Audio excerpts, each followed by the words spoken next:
Hello అండి అందరికీ. లక్ష్మీదేవి అమ్మవారికి అయితే శుక్రవారం రోజున యాలకల మాల అయితే వేస్తే చాలా మంచిది. నేనైతే మార్నింగ్ అయితే వేశాను. సో వీడియో ఎడిట్ చేయడం కొంచెం లేట్ అయింది. ముందైతే కొత్తవి యాలకలను అయితే తీసుకొని వాటిని పసుపు నీళ్ళు అయితే బాగా కడగాలి.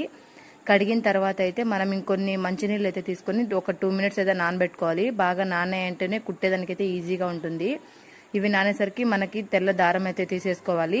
సూది మాత్రం ఫస్ట్ చిన్న సూది తీసుకోవాలండి. నేను ఎప్పుడు కూడా చిన్న సూదే వాడుతా ఉన్నాను. ఈసారి చిన్న సూది కనిపించడం లేదని చెప్పి పెద్దదైతే వాడాను.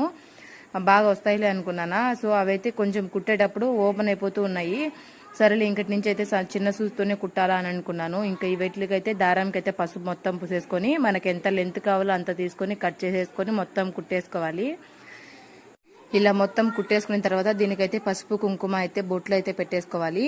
ఇదైతే శుక్రవారము లక్ష్మీదేవి అమ్మవారికి, శనివారము వెంకటేశ్వర స్వామి వారికి అయితే చాలా బాగా ఇష్టము, చాలా ప్రీతికరము కూడాను. మనం అనుకున్న పనులు ఖచ్చితంగా జరుగుతాయి. మనస్ఫూర్తిగా ఏదైనా చేయాలే కానీ భగవంతుడు ఖచ్చితంగా కరుణిస్తాడైతే నేనైతే 100% నమ్ముతాను.